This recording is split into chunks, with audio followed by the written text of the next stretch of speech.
नमो सिद्धाणम नमो ऐर्याणम नमो अज्ञायमूलोए सवसाहुणम वंदे तो सब सिद्धे ध्रुवमचल मनोवमं गदिं पते वोचामि समय पाहुड़ मृणमो सुध केवली भणिदम नमः समय साराय स्वानुभूत्या च कासते चे स्वभावाय भावाय सर्वभावान्तरच्छिदे जिन स्वानुभूति से खेरी मम स्वानुभूति मधिगिरी श्री विमल धारा जैन श्रुत आनंद अमृत से भरी समता प्रवाह बहावती रागादि विकल्प तोरी के माँ सरस्वती प्रतिभाव वंदन दृष्टि निज में जोड़ी के दृष्टि निज में जोड़ी के।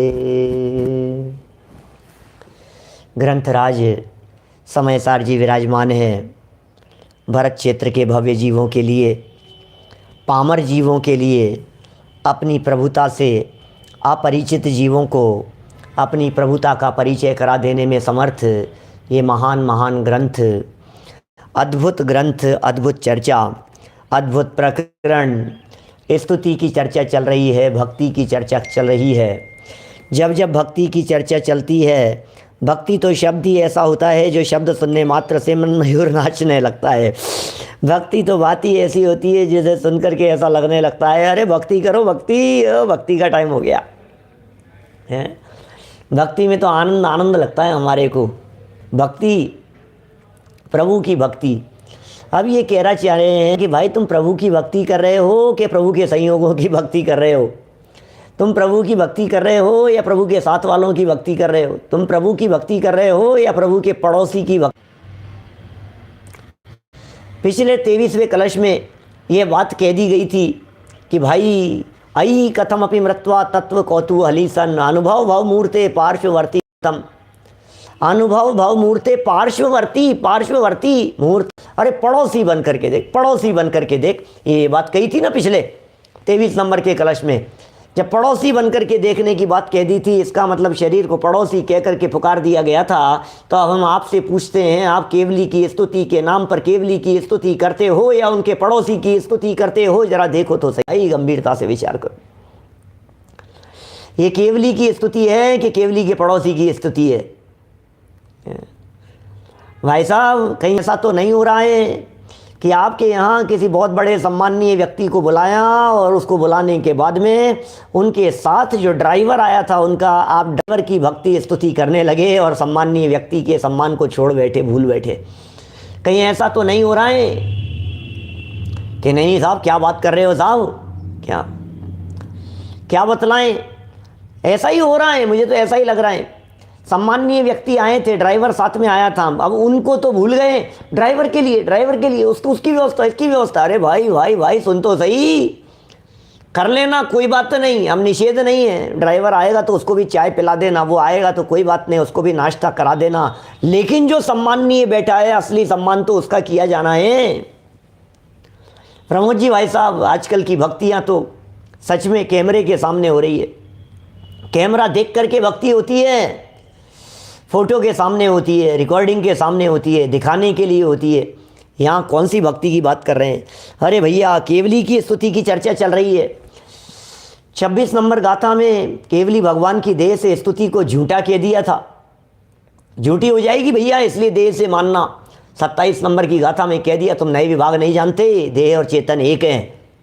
ये व्यवहार का वचन है, पर ये एक हो सकते नहीं, ये परमार्थ का कथन है।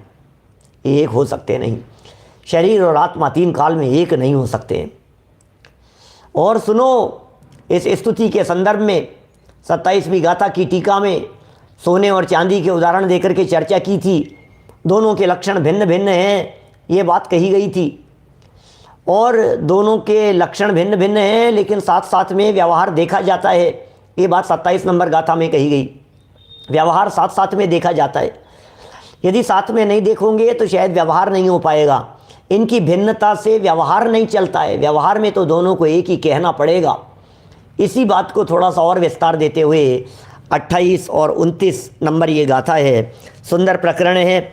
कल पंचकल्याणक प्रतिष्ठा महोत्सव में जन्म कल्याणक के प्रसंग पर मैंने इन्हीं 28-29 नंबर की गाथा का अर्थ आप लोगों के बीच में बतलाया था। आज प्रकरण को और आगे बढ़ा रहे हैं। वैसे तो पंचकल्याणकों के प्रवचन प्रतिदिन हो ही रहे हैं, कल विशेष हुआ था, अतिरिक्त हुआ था, जिसमें हमने इस प्रकरण से उस प्रकरण को जोड़ दिया था। देखिए मूल गाथा पढ़ते हैं, पेज नंबर 73। ईण मण्णम जीवादो देहम पोगलमयम तुणेत्तु मुनि मण्णदिहु संतुदो वंदिदो मये केवली भयवम तम निश्चयेन युज्यति न शरीर गुणा ही होन्ति केवलिनो केवली गुणो थुणदिजो सोतच्चम केवलिम थुणदी। पद्यानुवाद पढ़िए जरा। इस आत्मा से रहित पुद्गल रचित तन का स्तवन करमान ना की हो गया है केवली का स्तवन परमार्थ से सत्यार्थ नाय केवली का स्तवन केवली गुणों का स्तवन ही केवली का स्तवन। परमार्थ से सत्यार्थ ना, परमार्थ से वो सत्यार्थ नहीं है, केवली का स्तवन, वो केवली का स्तवन परमार्थ से सत्यार्थ नहीं है। तो फिर क्या है? केवली के गुणों का स्तवन ही वास्तव में केवली का केवली का स्तवन है। भैया पहचानना पड़ेगा केवली कौन है। केवली को पहचाने बिना केवली का स्तवन नहीं हो सकता, भगवान को पहचाने बिना भगवान की स्तुति नहीं हो सकती। अरे गलतफहमी हो जाती है भाई साहब, और गलतफहमी का तो जो परिणाम निकलता है वो परिणाम ऐसा निकलता है कि ये व्यक्ति गड़बड़ा जाती है स्थिति। गलतफहमी कितनी बुरी चीज़ है आप कल्पना नहीं कर सकते हैं। गलतफहमी कितनी खोटी चीज़ है आप उसकी कल्पना नहीं कर सकते हैं। गलतफहमी में घर टूट जाते हैं, गलतफहमी में तलाक हो जाते हैं, गलतफहमी में हत्याएं हो जाती है, गलतफहमी में ये जीव आत्महत्या कर लेता है, गलतफहमी के अंदर ये जीव मर जाता है, मार देता है। गलतफहमी कितनी खतरनाक चीज़ होती है संजय जी भाई साहब। गलतफहमी नहीं होनी चाहिए, कभी भी गलतफहमी नहीं होनी चाहिए। परिवार में गलतफहमी हो गई, अनर्थ हो गया। दोस्तों के बीच में गलतफहमी हो गई, दोस्ती टूट गई। पार्टनर्स के बीच में गलतफहमी हो गई, पार्टनरशिप टूट गई। बिजनेस में व्यापारियों के बीच में गलतफहमी हो गई, व्यापार खत्म हो गया। भैया गलतफहमी कितनी खतरनाक चीज़ है। जब व्यापारियों के बीच में गलतफहमी व्यापार को ख़त्म कर देती है तो देह और आत्मा के बीच में गलतफहमी ख़त्म कर देगी। जन्म मरण करते रहेंगे, जन्म मरण अनंत काल हो गया भैया। गलतफहमी एक बार प्रवचन किया था मैंने वहाँ आपके मुंबई में वाल्केश्वर में, कमला में, वहाँ वाल्केश्वर में आध्यात्मिक स्टडी सर्किल में टॉपिक था मेरा गलतफहमी। क्या है ये गलतफहमी? ये गलतफहमी की चर्चा चल रही है। हमने सोचा कि केवली का स्तवन कर रहे हैं, लेकिन हकीकत ये थी कि वो केवली का स्तवन था ही नहीं। ओ भाई साहब, हम तो सोच रहे थे भगवान का स्तवन कर रहे हैं, लेकिन सच में तो भगवान का स्तवन था ही नहीं। हम तो पड़ोसी के गीत गा करके समझने लगे कि हमने तो उनके गीत गा लिए। हम तो गलत व्यक्ति की आरती उतार रहे और बाद में पता लगा कि ये वो व्यक्ति नहीं है। ओ ये क्या हुआ, और वो व्यक्ति भी कुछ बोला नहीं। ऐसा हो जाता है भाई साहब।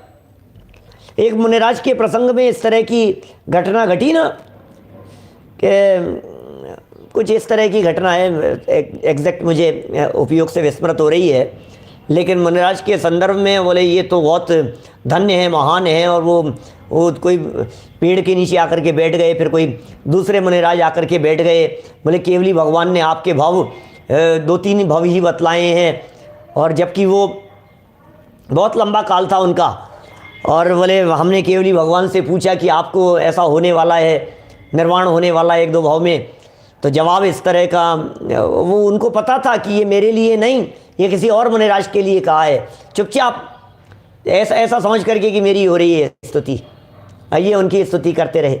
ऐसा कुछ प्रसंग आता है कुछ। देखिए क्या कह रहे हैं यहाँ, पद्यानुवाद पढ़ लिया अपन ने, अनुवाद पढ़ता हूँ मैं, यहाँ से चलता हूँ थोड़ा सा आगे। जीव से भिन्न इस पुद्गलमय देह की स्तुति करके साधु ऐसा मानते हैं कि मैंने केवली भगवान की स्तुति की और वंदना की। साधु ऐसा मानते हैं, साधु ऐसा मानते हैं। क्या मानते हैं? अशोक पाटनी जी साहब, सिंगापुर वाले भी और इंदौर वाले भी, दोनों ही मौजूद हैं।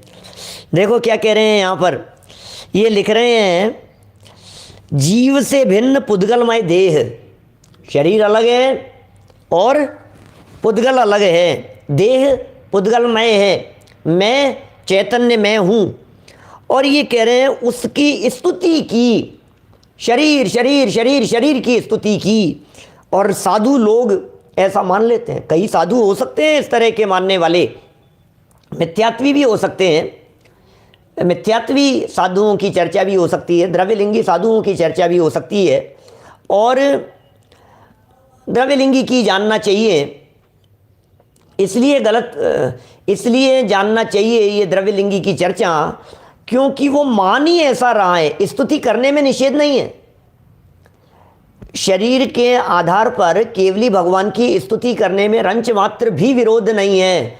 आप खूब स्तुति कीजिए, लेकिन स्तुति करते हुए भी समभिरूढ़ ने ये कहता है कि देह देह है और आत्मा आत्मा है, केवली केवली है और शरीर शरीर है, केवली भगवान शरीर नहीं है और शरीर केवली भगवान नहीं है। ये समझ लेना जरा, केवली भगवान शरीर नहीं है और शरीर केवली भगवान नहीं है। ये बात बराबर आप अपेक्षा से समझ लेना, फिर बोलने में कुछ भी कहो, क्या फर्क पड़ गया है। क्या, हमें कोई ऐतराज नहीं है, आप कुछ भी बोलिए, आप कुछ भी कहिए, हमें कोई विवाद नहीं है आपसे, आप कहने के लिए स्वतंत्र हैं, और हम भी ये कह रहे हैं कि आप बोलो ना, खूब बोलो। भरत चक्रवर्ती अपने आप को 6 खंड की विभूति के स्वामी कहते ही थे, रामचंद्र जी अपने आप को कहते ही थे कि मैं तो सती सीता का पति हूँ, क्यों नहीं कह सकते हैं, मैं तो अयोध्या का राजा हूँ, क्यों नहीं कह सकते हैं। ऋषभ देव स्वामी ये कहते ही होंगे, मेरी तो 2 पत्नियाँ हैं, नंदा और सुनंदा, दोनों ही पत्नियाँ हैं मेरी, तो 101 पुत्र हैं, 2 पुत्रियाँ हैं, बराबर कहते होंगे। क्या यहाँ द्रव्यलिंगी ही लेना पड़ेगा, क्योंकि यहाँ तो मानने की चर्चा चल रही है, मानने की चर्चा चल रही है। कह रहे हैं साधु ऐसा मानता है, जो साधु ऐसा मानता है कि हो गया वो तो कर तो ली मैंने स्तुति। क्या मुनि शब्द का प्रयोग किया है, ऊपर मन्नदी शब्द का प्रयोग किया है 28 नंबर गाथा के अंदर। देखना जरा क्या कह रहे हैं ये 28 नंबर गाथा के अंदर, ये कह रहे हैं, ये लिख रहे हैं, मन्नदी हूं संतुदो वंदिदो मये केवली भयवम तुणित्तुम मुनि पुग्गलमयम तुणित्तुम मुनि। कहते कि साफ साफ स्पष्ट शब्दों में कह रहे हैं, इणमन्नम जीवादो, इस तरह से वो मानता है, इणमन्नम इस प्रकार से मानता है। क्या मान रहा है? ये मान रहा है कि मैंने केवलियों की स्तुति कर ली है। देखिए ज्ञानी जीव स्तुति करता है, देहाश्रित गुणों के आधार पर स्तुति करता है, लेकिन ऐसा मानता नहीं है कि मैंने केवलियों की स्तुति कर ली है, ऐसा नहीं मानता है। देखिए लिख रहे हैं यहाँ, जीव से भिन्न इस पुद्गलमय देह की स्तुति करके साधु ऐसा मानते हैं कि मैंने केवली भगवान की स्तुति की और वंदना की, किंतु वह स्तवन निश्चय से योग्य नहीं है। ओहो हो, क्या लिख रहे हैं ये, क्या कह रहे हैं ये? वो निश्चय से योग्य नहीं है, क्योंकि शरीर के गुण केवली के गुण नहीं होते। जो केवली के गुणों की स्तुति करता है वह परमार्थ से केवली की स्तुति करता है। भैया यदि भगवान की स्तुति करना है तो भगवान के गुणों को पहचानना होगा, प्रभु की स्तुति करना है तो प्रभु को पहचानना होगा। प्रभु को पहचाने बिना प्रभु की स्तुति होती नहीं है। जिनेंद्र देव को पहचाने बिना जिनेंद्र देव की स्तुति होती नहीं है। जिनेंद्र देव की सच्ची स्तुति वही कहलाती है जिसमें उनके अनंत चतुष्टय से उनको पहचाना जाता है। आप पहचानिए अनंत चतुष्टय संपन्न परमात्मा को, आप पहचानिए प्रभु को, आप पहचानिए कौन है वे, असली कौन है भगवान। जब तक नहीं पहचानेंगे तब तक जो स्तुति की गई है झूठी स्तुति की गई है। गुरुदेव श्री का एक वाक्य बतलाऊं भाई साहब, निर्मल चंद जी साहब। गुरुदेव श्री अरहंत भगवान की भक्ति के संदर्भ में, अनंत भगवान की स्तुति के संदर्भ में एक वाक्य उनका बड़ा गजब का वाक्य है।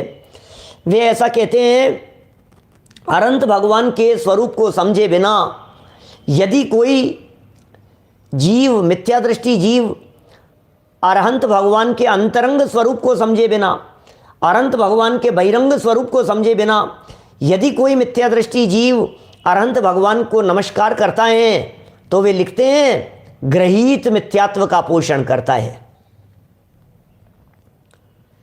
भरत भाई साक्षात महावीर भगवान की प्रतिमा को वंदन कर रहा है, या समझ लीजिए समूह शरण में बैठ करके, समूह शरण में बैठ करके तो नहीं करेगा क्योंकि ग्रहित मिथ्यात्वियों का प्रवेश समूह शरण में नहीं मानना चाहिए अपने को, लेकिन सामने महावीर भगवान की वीतरागी प्रतिमा विराजमान है, वीतरागी प्रतिमा विराजमान है सामने। नग्न दिगंबर वीतरागी, अपरिग्रह, अपरिग्रही, वस्त्राभूषण अलंकरणों से रहित सच्चे जिनेंद्र देव, सच्चे मूल प्रतिमा ऐसी विराजमान है। और कोई व्यक्ति उनके स्वरूप को समझे बिना यदि उनको वंदन करता है तो कहते हैं ग्रहित मिथ्यात्व का पोषण करता है। अरे क्या हो गया इसमें साहब, कैसी बात कर रहे हो साहब, ये इसमें कौन सा ग्रहित मिथ्यात्व हो गया, इसमें कौन सा कुदेवादिक को पूज लिया, इसमें कौन सा दूसरे देवी देवताओं का वंदन कर लिया है, आप कैसे ग्रहित मिथ्यात्व कर। अरे भाई यही तो बात है। बात ऐसी है कि तुम उनका स्वरूप नहीं जानते थे और फिर भी तुम उन्हें वंदन कर रहे हो। इसका सीधा सीधा सा अर्थ यह है कि तुम्हारे वंदन में कहीं ना कहीं अपनी मान्यता छिपी बैठी है, तुम्हारे वंदन में कहीं ना कहीं भिखारीपना छिपा बैठा है, भिखारीपना छिपा हुआ बैठा है। तुम उनकी बहिरंग वीतरागता, अंतरंग वीतरागता को, दोनों को नहीं पहचानते हो, तुम उनकी वृत्ति को नहीं पहचानते हो, तुम उनके स्वरूप को नहीं पहचानते हो। सुरेंद्र जी बाबू जी साहब, तुम वीतरागी प्रभु की वृत्ति को पहचानते नहीं हो, वीतरागी भगवान कैसे होते हैं, इसलिए उनके स्वरूप को नहीं पहचानते हुए सामने प्रतिमा विराजमान है वीतरागियों की और वंदन जैसा करता है। ये कैसा वंदन करता है, ग्रहित मिथ्यात्व का पोषण करता है। ये जानदी अरहंतम दव्वत्व गुणत्व पज्जेत तेम की जो चर्चा की है, 7-8 प्रवचन है हमारे प्रवचन सार की 80वीं गाथा पर, उनमें खूब चर्चा की है। उल्लास भाई ध्यान है आपको, वहाँ देवलाली में की थी चर्चा, 7 या 8 प्रवचन होंगे। केवली गुणों के स्तवन की चर्चा चल रही है। भैया पहचानो तो सही, सबसे पहले पहचान कौन, पहचान कौन, एक बार पहचान ये कौन है, एक बार ढंग से पहचानने की चेष्टा तो करो। प्रकाश जी भाई साहब ये क्या लिख रहे हैं जरा देखो, ये क्या लिख रहे हैं, ये लिख रहे हैं यहाँ पर वो योग्य नहीं है क्योंकि शरीर के गुण केवली के गुण होते ही नहीं है। शरीर के गुण केवली के गुण नहीं हो सकते हैं। सफ़ेद रहना यदि शरीर के खून का गुण है, मान लीजिए शरीर में रहने वाला जो खून है यदि वो सफ़ेद है तो हम आपसे कहना चाह रहे हैं आत्मा में कितनी सफ़ेदी है। शरीर के खून की सफ़ेदी आत्मा को कितना सफ़ेद कर देती होगी। ब्लड का रेडपना आत्मा को कितना रेड कर देता होगा। अच्छा, और पता है आपको आदिनाथ भगवान का जो शरीर था ना वो तो तपाए हुए सोने जैसा था। क्या बात कर रहे हो, ओह सोने जैसा, गोल्ड जैसा शरीर। वाह यार, उनका तो शरीर भी। तो फिर मुझे ये बतलाओ, एक सज्जन मेरे से बोले भाई साहब यदि उनका शरीर ही सोने जैसा था तो फिर वो आभूषण सोने के पहनते थे या कोई और भी कोई दूसरी नई धातु आती होगी उनके लिए। क्या बतलाएं, क्या बतलाएं आपको। माने भाई सोने जैसी कांति वाला उनका शरीर, लेकिन शरीर की सोने जैसी कांति और अंदर में स्वर्णता कितनी चली जाती होगी। अरे अंदर में सोना नहीं, अंदर में तो पारस विराजमान है। शरीर सोने जैसा है क्योंकि अंदर में पारस तत्व का अवलंबन किया है। पारस प्रभु अंदर में विराजमान है, परमानेंट शुद्ध दिखने वाला भगवान आत्मा अंदर देह देवालय में विराजमान है। उसकी भक्ति करते हैं, उसकी आराधना करते हैं। तो जो पारस की आराधना करे वो गोल्ड नहीं होए, ऐसा कैसे हो सकता है। अंदर में पारस प्रभु की आराधना करने वाले, अंदर में त्रिकाली आत्म तत्व, अंदर में अनादि अनंत आत्म तत्व, अंदर में बने बनाए भगवान आत्मा प्रभु जो अंदर में विराजमान है, उस प्रभु की आराधना करने वाले बाहर में गोल्ड से युक्त हो जाते हैं, सोने से युक्त हो जाते हैं। लेकिन उन्हें सोने की परवाह नहीं होती, उन्हें सोना नहीं चाहिए क्योंकि उनकी दृष्टि तो पारस पर है। जिनकी दृष्टि पारस पर होती है उन्हें सोना नहीं चाहिए होता है। देखो सोने से सो जाते हैं ऐसा समझ लो आप। सोने से दृष्टि उठ जाती है, दृष्टि बंद हो जाती है, दृष्टि फिर जाती है।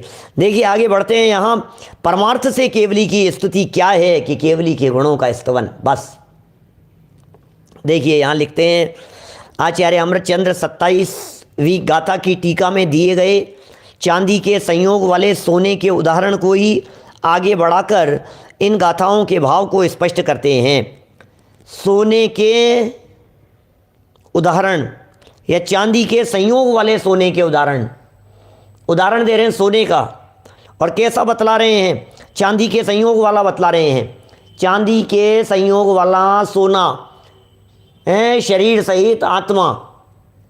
इस तरह जो शरीर सहित आत्मा की चर्चा पीछे 27 नंबर की गाथा में व्यवहार से कही गई थी, बस उसी उदाहरण को थोड़ा सा 2 स्टेप और आगे बढ़ा रहे हैं नरेश लुहाड़िया जी साहब।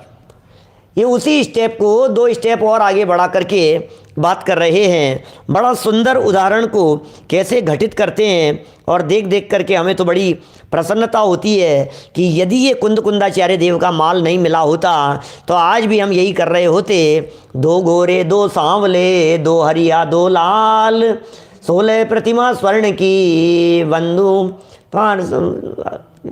जिनेंद्र भगवान, ऐसा 2 गोरे हैं भाई साहब, चंद्रप्रभ और पुष्पदंत। ये 2 गोरे दिखाई दे रहे हैं। चंद्र में याद करने की दृष्टि से बतलाता हूँ। देखो बहुत सारे लोगों को याद नहीं होता है, जरा सुनिएगा कैसे कैसे याद रखना है इन चीज़ों को। नंबर 1, चंद्रप्रभ चंद्रमा सफ़ेद होता है, पुष्पदंत दांत भी सफ़ेद हैं। तो चंद्रप्रभ और पुष्पदंत ये दंत वाले हैं। दंत और चंद्र दोनों सफ़ेद रंग वाले हैं। चलो याद हो गया सफ़ेद तो? हाँ साहब सफ़ेद तो याद हो गया, बहुत इजी है सफ़ेद याद रखना तो। अच्छा ये तो हो गया सफ़ेद। अब और स्टेप आगे चलो। पुष्पदंत और चंद्रप्रभ हो गए ना। अब पद्मप्रभ और वासुपूज्य, पद्मप्रभ और वासुपूज्य, इन दोनों का कलर है रेड। क्योंकि पद्म है ना, पद्म माने होता है कमल, कमल होता है पिंक कलर का। तो ये पिंक कलर वाले हो गए। कौन? पद्मप्रभ और वासुपूज्य, ये पिंक कलर के हो गए। और एक जोड़ा पार्श्वनाथ और सुपार्श्वनाथ। अब पारस और सुपारस इनका जोड़ा है। सुपार्श्वनाथ से पार्श्वनाथ याद रहेंगे, पार्श्वनाथ से सुपार्श्वनाथ याद रहेंगे। इनका वर्ण है हरित वर्ण, ये हरे वर्ण के हैं। ग्रीन कलर है इनका, डार्क ग्रीन कलर है पार्श्वनाथ और सुपार्श्वनाथ के शरीर का। क्या? और अब और आगे चलो। मुनि सुव्रत और नेमिनाथ। तो मुनि सुव्रत नाथ को ये सब याद करते हैं आज के ज़माने में, वो अमावस्या के रूप में। क्या कहते हैं उसको? क्या? शनि अमावस्या पूरे दुनिया भर में चल रहा है। अमावस्या अमावस्या, शनि अमावस्या के दिन याद करो मुनि सुव्रतनाथ भगवान को, याद करो मुनि सुव्रतनाथ भगवान। तो मुनि सुव्रत और नेमिनाथ का अमावस्या काली होती है ना, तो काले रंग के हैं ये, ब्लैक कलर के। ऐसे ऐसे याद रहेगा। मुनि सुव्रत और कौन?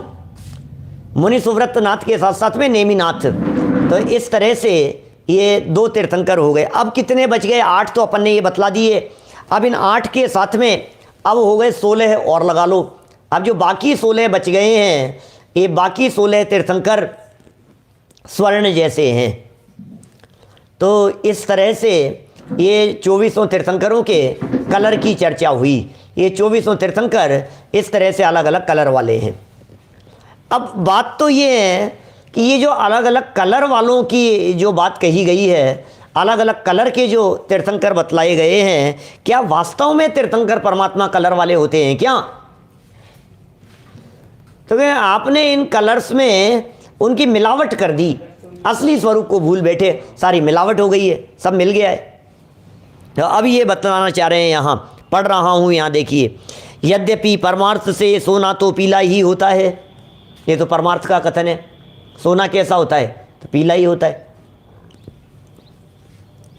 तथापि उसमें मिली हुई चांदी की सफ़ेदी के कारण सोने को भी सफ़ेद सोना कह दिया जाता है।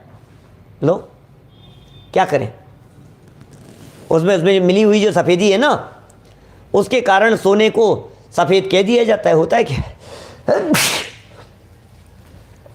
ऐसा होता है क्या? सोने को भी सफ़ेद कह दिया जाता है क्या? हाँ भैया, कहीं ऐसा तो नहीं है वाइट गोल्ड जो है ये ऐसा ही वाइट हो। हमने 1-2 दिन पहले भी चर्चा की है आपके सामने इसके बारे में।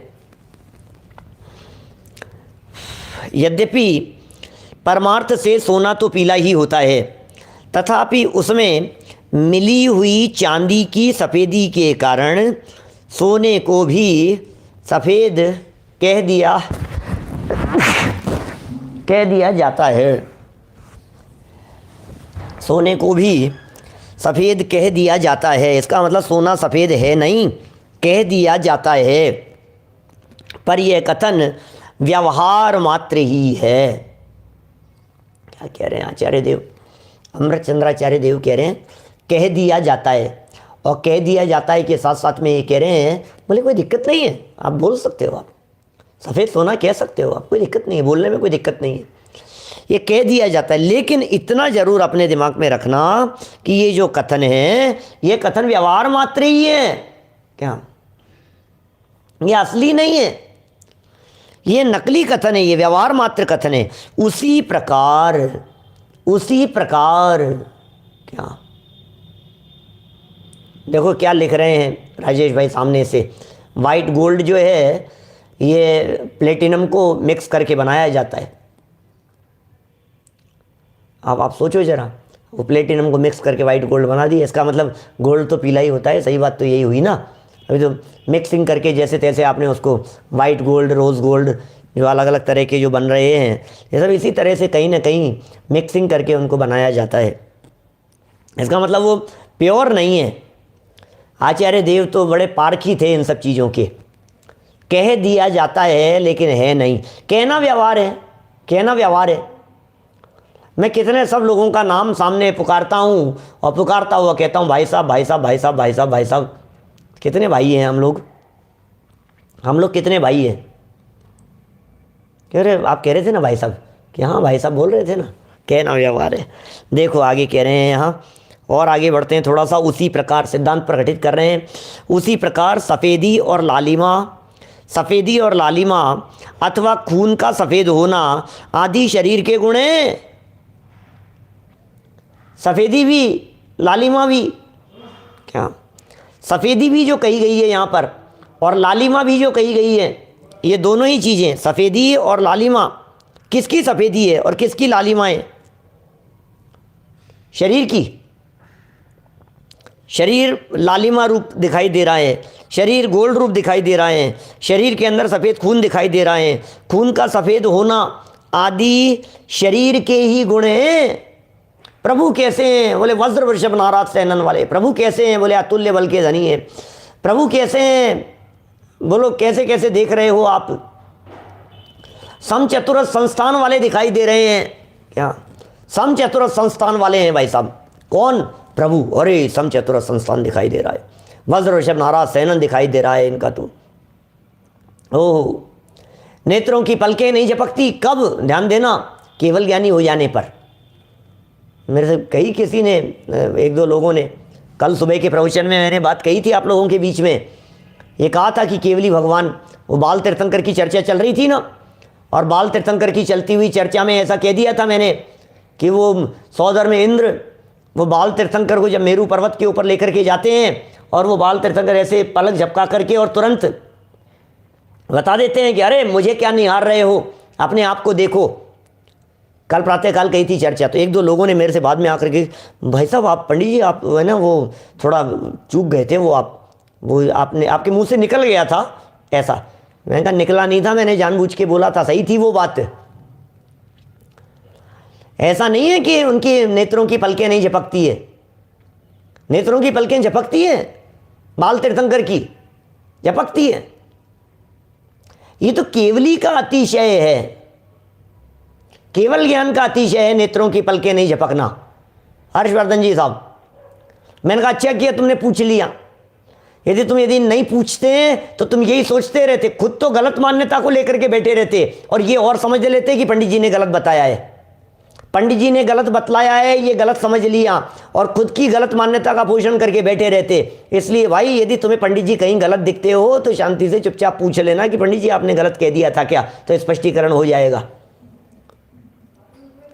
ऐसा थोड़ी ना होगा कि आंखें खुली रहती होगी, आंखें खुली रहती होगी। कमल जी बोरा साहब बचपन से उनकी आंखें खुली रहती, फिर सोते होंगे तो ऐसे खुली आंखों में ऐसे, और लोग देखते ये जग रहा है कि सो रहा है पता ही नहीं लगेगा। क्या बात करते हो, सोते भी थे, उठते भी थे, जगते भी थे, सब कुछ होता था पूरे जीवन पर्यंत। वो तो केवल ज्ञान हो जाने के बाद में नेत्र बंद नहीं होते, पलकें बंद नहीं होती है, कुछ भी समझ लेते हैं, कुछ भी चलता है ऐसा ही भाई खुली रहती है। वैभव भाई आंखें खुली, अरे नहीं आपने कैसे कह दिया, केवली भगवान की ऐसे आंखें पलक के झपकती है कि कोई केवली की, गलत कह दिया आपने। तो तुम्हें पता है तुम क्या क्या कह रहे हो, क्या सोच रहे हो। जीवन भर सोते ही नहीं है उनके, अभी तो बालक का जन्म हुआ है, अभी तो महीने भर का बालक है, आज 2 दिन का बालक है, और 2 दिन का बालक जब वो माता को तो एकदम घबराहट हो जाए, बच्चा सो ही नहीं रहा है, बच्चा सो ही नहीं रहा है, लोरियां गाती जा रही है, बच्चा आंख ही बंद नहीं कर रहा है, बच्चा आंख ही बंद नहीं कर रहा है, डॉक्टर के दिखाने जाती है, नौबत आ जाए बच्चा। अरे भाई पूरी खुली रहती है बचपन से जीवन पर्यंत, और केवल ज्ञान हो जाने के बाद में नेत्रों की पलकें नहीं झपकती है, ऐसा अर्थ है। ना समझी के कारण कुछ भी हो जाता है ऐसा, क्योंकि बात कही किसके बारे में जा रही है, समझ ली किसके बारे में जाती है, ऐसा हो जाता है। तो जिसके बारे में कही गई है उसके बारे में समझना। हमने तो ये कही केवलियों के नेत्रों की पलकें नहीं झपकती है, ये केवल ज्ञान का अतिशय है, ये जन्म का अतिशय नहीं है, शरीर की परछाई नहीं पड़ती है, ये केवल ज्ञान का अतिशय है। नहीं क्या बात कर रहे हो, उनकी तो परछाई नहीं पड़ती। अरे भाई किसकी नहीं पड़ती है। इसलिए मैं बराबर, हो सकता है कभी मेरे माध्यम से कोई बात गलत जबान से निकल जावे, ऐसा कोई केवली तो है नहीं, हम भी छदमस्त हैं, लेकिन फिर भी पंडित टोडरमल जी साहब का एक वाक्य हमेशा अपने माथे पर रखता हूँ कि भाई तुम वक्ता हो, जिन आज्ञा भंग करने का भय सदा रखना। ये मेरे दिमाग में हमेशा रहता है, हमेशा ये बात रहती है मेरे दिमाग में, भाई जिन आज्ञा भंग नहीं हो जाए, भाई ये जिन शासन है किसी तरह की विराधना नहीं हो जाए, भाई ये जिनवाणी की बातें हैं, कोई वाक्य अपने माध्यम से गलत नहीं निकल जाए, भाई कोई भ्रमित नहीं हो जाए, भाई किसी की गलत मान्यता का पोषण नहीं हो जाए। भैया अपने को किसी से कोई लाग लपेट नहीं है, बात तो जो कही जा रही है वो कहनी है, अपने को तो आगम से मिलान करके बात कहनी है, सच्ची बात कहनी है। परमार्थ की बात कहने के अंदर किसी तरह से घबराहट नहीं होनी चाहिए, सच्ची बात कहेंगे, डरेंगे नहीं बिल्कुल भी, लेकिन जिनाज्ञा भंग नहीं करेंगे, ये समझ लेना। निश्चय का पक्ष भी रखेंगे, लेकिन निश्चय के पक्ष में व्यवहार को उड़ा देंगे, ऐसा हमसे तो नहीं हो सकता। ये जिनाज्ञा भंग करने का काम हो जाएगा भाई साहब। द्रव्यानुयोग को ऊर्ध्व रखेंगे, ये बात परम सत्य है, लेकिन चरणानुयोग की चर्चाओं का निषेध कर देंगे, ऐसा हमसे नहीं हो सकता है। ये जिनागम को खत्म करने का काम हमसे नहीं हो सकता है। हम तो बात चरणानुयोग की भी करेंगे और हम तो बात द्रव्यानुयोग की भी करेंगे, हम तो मूल बात करेंगे भाई साहब, प्रयोजनभूत बात करेंगे, करने योग्य बात कहेंगे। देखो क्या दिखा रहे हैं यहाँ पर, अमृत चंद्राचार्य बैठे हुए हैं भाई, देखो क्या लिख रहे हैं। भैया हर्षवर्धन जी, बात महान बनने वाली नहीं है।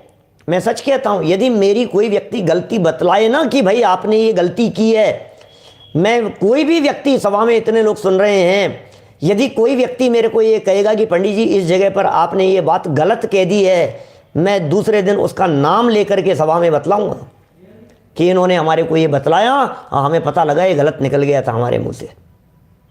हमें क्या है, क्या फ़र्क पड़ गया है उसमें? हम भगवान हैं न कोई बहुत महान है। तो बात चिट्ठी पढ़ रहे हैं, पढ़ने के अंदर थोड़ी सी नासमझी कदाचित हो सकती है, हो जाए तो हो जाए, सुधार लेंगे और क्या है, सुधर जाएगी। देखो उसी प्रकार कहाँ पर आ गए अपन यहाँ, उसी प्रकार सफ़ेदी और लालिमा अथवा खून का सफ़ेद होना आदि शरीर के ही गुण हैं। उनके आधार पर तीर्थंकर केवली भगवान को सफ़ेद कहकर के लाल कहना, सफ़ेद कहना अथवा सफ़ेद खून वाला कहकर स्तुति करना मात्र व्यवहार स्तुति है। देखो ये झूठा नहीं कह रहे हैं, गलत नहीं कह रहे हैं, आप कर लो, कोई दिक्कत नहीं है, नो प्रॉब्लम, आप कर लीजिए, आप कर सकते हैं, कोई दिक्कत नहीं है।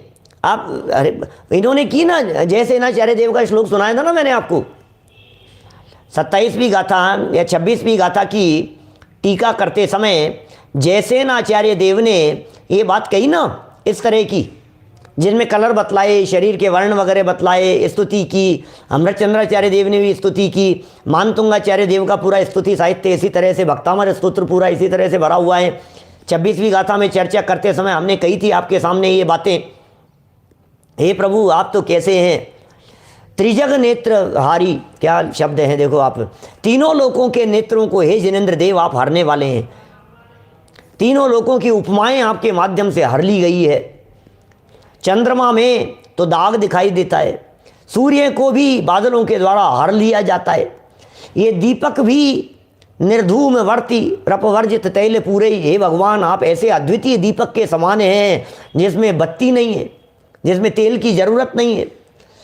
गम्यो न जातु मरुताम, हवाओं के माध्यम से जिस दीपक को बुझाया नहीं जा सकता है, आप कैसे अद्वितीय दीपक हैं प्रभु, कैसे स्तुति कर रहे हैं, बोलो कैसी कैसी बातें हैं।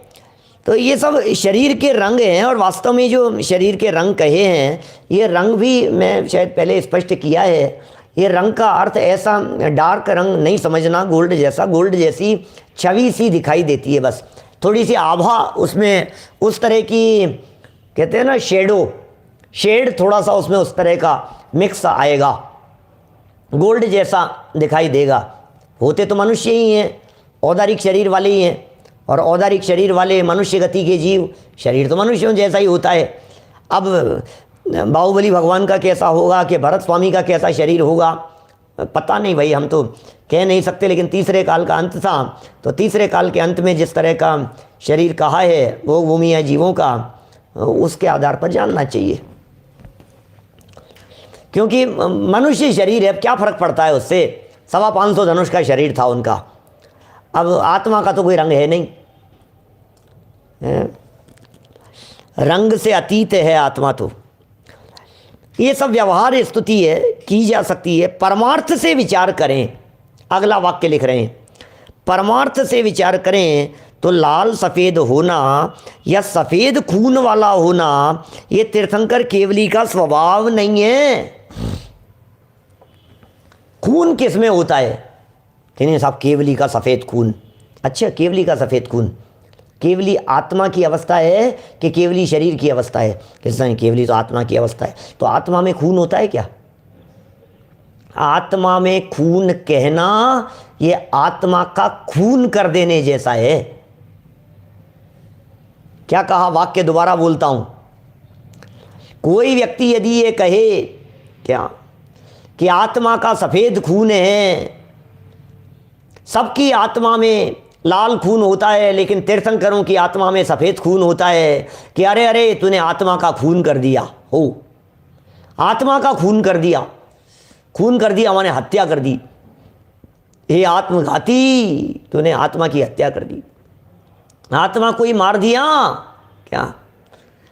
आत्मा को खून वाला समझ लिया, आत्मा में खून नहीं, आत्मा का खून नहीं, आत्मा लाल नहीं, आत्मा सफ़ेद नहीं, सफ़ेद और लाल पना आत्मा में हो सकता नहीं। सफ़ेदी और लाल पने से अत्यंत भिन्न है आत्म तत्व। अरे शरीर में रहता हुआ भी, अरे उस ब्लड के एक एक बूंद बूंद में भी आत्म प्रदेश व्याप्त होने के बावजूद भी उस ब्लड से अछूता रहता है, लाल नहीं होता कभी भी। मैं कहता हूँ, मेरा वाक्य ही याद होगा आप लोगों को, यदि ये आत्मा शरीर में रहते हुए शरीर को स्पर्श करे तो शरीर से निकलते समय लाल होकर के निकलनी चाहिए। लेकिन चूंकि ये आत्मा शरीर से निकलते समय लाल लाल घूमती फिरती हुई नहीं दिखाई देती है। जहाँ बस एक्सीडेंट हो गए हों, जहाँ ट्रेन एक्सीडेंट हो गए हों, वहाँ तो चारों तरफ लाल लाल घूमती फिरती नजर आएंगी ना, इतने लोग मर गए तो, कि नहीं दिखती है। इसका मतलब यह है कि शरीर के अंदर खून के जगह पर भी चारों तरफ खून हड्डी और मांस के बीच में लिप्त रहने के बावजूद भी ये आत्मा शरीर को, हड्डी को, खून को, मांस को, इनको छूता ही नहीं है। क्या सुदीप जी, बार बार कहता रहता हूँ, मैं बहुत बार कही है ये बात मैंने छूता ही नहीं है। शरीर में है, शरीर से अछूता है, देह में है, देह से अछूता है। मांस के बीच में, ये जो मांस है ना यहाँ, अभी इसको खींचो यहाँ बिल्कुल, तो ऐसी वेदना होती है। ये चुबाओ यहाँ पर कुछ भी, ये पेन लेकर के, ये पेंसिल लेकर के, पेन लेकर के, और यहाँ चुबाओ, तेजी से चुबाओ थोड़ा सा ऐसा।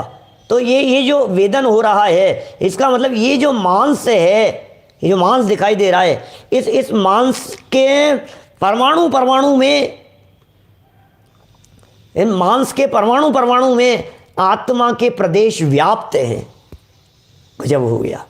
लेकिन उसके बावजूद भी इस मांस को छूते नहीं है। ये क्या है ये प्रकरण, क्या है ये स्वरूप? सोने चांदी से समझा रहे हैं, सुनिए क्या कह रहे हैं। परमार्थ से विचार करें तो लाल सफ़ेद होना या सफ़ेद खून वाला होना तीर्थंकर केवली का स्वभाव नहीं है। इसलिए निश्चय से शरीर के स्तवन से आत्मा का स्तवन नहीं होता। ये परम सत्य बात है, ये सत्यार्थ बात है। निश्चय से शरीर के स्तवन से आत्मा का स्तवन नहीं होता। शरीर की स्तुति से आत्मा की स्तुति नहीं होती। आप शरीर की आरती उतार रहते रहो और आत्मा की आरती उतर जावे, ऐसा नहीं होता। नीचे उदाहरण देखिए वापस। जिस प्रकार चांदी की सफ़ेदी का सोने में अभाव होने से निश्चय से सफ़ेद सोना कहना उचित नहीं है, उचित नहीं है। लो, सोना तो पीला ही होता है, अतः सोने को पीला कहना ही सही है। वाह वाह वाह। सोना तो पीला ही होता है, इसलिए सोने को कैसा कहना? बोले सोने को तो पीला ही कहना। सोने को सफ़ेद मत कहना, सोने को वाइट मत कहना। तो फिर साहब आजकल जो वाइट गोल्ड चल रहा है उसको हम वाइट गोल्ड कहें कि नहीं कहें? नहीं कहें क्या उसको वाइट गोल्ड? अरे कह दो यार, कोई बात नहीं, मानना तो मत, कम से कम मानो तो मत। जो बात कही जा रही है वही सारा हमारे को। ये जब सोने चांदी के प्रसंग आते हैं तो वीरेंद्र कुमार जी पंडित जी साहब याद आते हैं, आगरा वाले। बहुत सोने चांदी की खूब चर्चा करते थे और मिलावट की चर्चा करते थे और खूब घोटते थे उस प्रकरण को। सोने को चांदी में मिला दो, इसको इसमें मिला दो, फिर ये इतना वो उसका जो वो है, बहुत लंबाईमान करते थे। इस सोने चांदी के उदाहरण को बहुत खींचते थे और बहुत अच्छे से खोलते थे। सोने में चांदी मिल गया, चांदी में सोना मिल गया, किस में क्या मिल गया बतलाओ भैया? मिला हुआ दिखने पर भी मिलता नहीं है। अनिल भाई दोषी जी, मिलावट दिखने पर भी मिलता नहीं है। मिलावट दिखती है हमारे को, लेकिन दिखता नहीं है। हमारे को दिख रहा है सोना और चांदी, अरे पक्का मिला दिया भाई साहब, मिलता ही नहीं है। मिले कैसे? हमने कितने उदाहरण पहले भी आपको इस संबंध में दिए हैं। मिलावट के संदर्भ में शिकंजी में हमने डाल दिया, कुछ शुगर डाल दी, नमक डाल दिया, और शुगर डालने के बाद में हमने कहा इसको मिलाओ। जब हमने मिलाने की बात कही तो आपने उसको मिलाया उसको, तो हमने कहा नहीं अभी मिली नहीं है, अभी दिख रही है, देखो ये शुगर दिख रही है अभी थोड़ी सी, अभी मिली नहीं है। तो फिर क्या करें साहब? बोले और मिलाओ इसको, चम्मच से और हिलाओ, थोड़ा सा और हिलाओ। तो अभी और हिलाया कि नहीं अभी भी देखो नीचे नीचे दिख रही है, थोड़ी थोड़ी दिख रही है, अभी और हिलाओ और हिलाओ, कि अब देखो अब नहीं दिख रही साहब बिल्कुल, कि हाँ पूरी तरह से मिल गई। पक्का मिल गई पूरी तरह से? हाँ बिल्कुल, आप दिख ही नहीं रही है इसके अंदर, मिल गई पूरी तरह से। मैं आपसे पूछता हूँ उसमें शुगर मिली कि नहीं मिली? क्या मिल गई साहब? अब तो मिल गई है बिल्कुल। अब जरा टेस्ट करो और टेस्ट करके बताओ। क्या अब इसको टेस्ट करो और टेस्ट करके बतलाओ कि ये शिकंजी जो है ये मीठी हुई या नहीं हुई। तो आपने टेस्ट किया और टेस्ट करके आपने ये बतलाया कि थोड़ा सा मीठा कम लग रहा है, मीठा कम लग रहा है। आपने किसको टेस्ट किया? शिकंजी को टेस्ट किया या मीठे को टेस्ट किया? आपने मीठे को अलग पहचाना कैसे, ये बतलाइए। इसका मतलब शिकंजी के अंदर मिली होने के बावजूद भी, क्या मिली होने के बावजूद भी आपको शुगर अलग दिख रही है। अदरवाइज यदि वो मिठास, यदि वो शुगर अलग नहीं होती तो आप उसको पकड़ नहीं पाते। अरे ये तो आपका क्षेपक्षम पकड़ रहे हैं। केवली भगवान की दृष्टि से देखो तो आप कल्पना ही नहीं कर सकते हो आप। क्या केवली भगवान की दृष्टि से तो ये देह में रहते हुए भी ये अनंतानंत पुद्गल परमाणु, एक एक परमाणु दूसरे परमाणु से अत्यंत भिन्न दिखाई दे रहा है। ये सर्वज्ञ भगवान है, ये केवलियों की वाणी है भाई साहब। आप अच्छा, आपने जो उसको पकड़ लिया अवनीश भाई, ये जो पकड़ा है आपने, ये कैसे पकड़ा है ये बतला दो। वो पकड़ में ही नहीं आ सकता था। माने मिठास को आपने कम कह दिया, मिठास को आपने ज़्यादा कह दिया। आपने कह दिया कि नमक तेज हो गया है, आपने कह दिया कि नहीं नहीं इसमें तो नमक कम है अभी, आपने कह दिया कि खटाई ज़्यादा दिख रही है। इसका मतलब कहीं भी आंखों, देखो चक्षु इंद्रिय नहीं पकड़ पा रही है लेकिन ज्ञान पकड़ पा रहा है। चक्षु इंद्रिय नहीं पकड़ रही है, चक्षु इंद्रिय से आपको वो अलग अलग नहीं दिखाई देंगे, लेकिन रसना इंद्रिय पकड़ रही है उसे। जब इंद्रियां ही पकड़ लेती है, चक्षु इंद्रिय जिसे नहीं पकड़ पाए उसे रसना इंद्रिय पकड़ लेती है। तो जो ज्ञान है, जिनका दिव्य ज्ञान है, जिनका अनंत ज्ञान है, जिनके पास में केवल ज्ञान है, जिनको परमाणु परमाणु स्वतंत्र दिखाई देते हैं, उनके केवल ज्ञान में ये सारे लोकालोक के पदार्थ यदि भिन्न भिन्न परमाणु परमाणु और परमाणु में रहने वाले अनंत गुण और प्रत्येक गुण में रहने वाली भूत और भविष्य की अनंत पर्यायें यदि ये सब स्वतंत्र रूप से दिखाई देवे तो इसमें कौन से आश्चर्य की बात है। ये कैसा दिखा रहे हैं यहाँ पर, देखने की कला चाहिए भाई साहब। इसी प्रकार क्या कह रहे हैं, इसी प्रकार सोने को चांदी तो भले ही कह दिया आपने, चांदी को सोना तो भले ही कह दिया, मिला करके कह दिया, लेकिन सोने को सोना जानो और चांदी को चांदी जानो। इसी प्रकार शरीर के गुणों का केवली में अभाव होने से, श्वेत लाल कहने से अथवा सफ़ेद खून वाला कहने से केवली का स्तवन नहीं होता। कितना जोर देकर के आचार्य देव बात कर रहे हैं, वजन देकर के बात कर रहे हैं। आप कितनी भी स्तुति कर लो, आप भक्ति कर लो, उनके छत्र दिखा दो आप, अरे भाई साहब पता है आपको, ओहो 3-3 छत्र सर के ऊपर सुशोभित हो रहे हैं, ओ देखो चंवर चंवर डुल रहे हैं, और 64 चंवर, क्या गजब वैभव है भाई साहब। अरे अधर दिख रहे हैं, अधर प्रभु अधर हैं, अच्छा अधर हैं, गजब हो गया। अरे तुम्हें अधर दिख रहे हैं, देह का अधर पना दिखाई दे रहा है, लेकिन देह के भीतर रहता हुआ आत्मा भी अधर है, ये क्यों नहीं दिख रहा है भाई?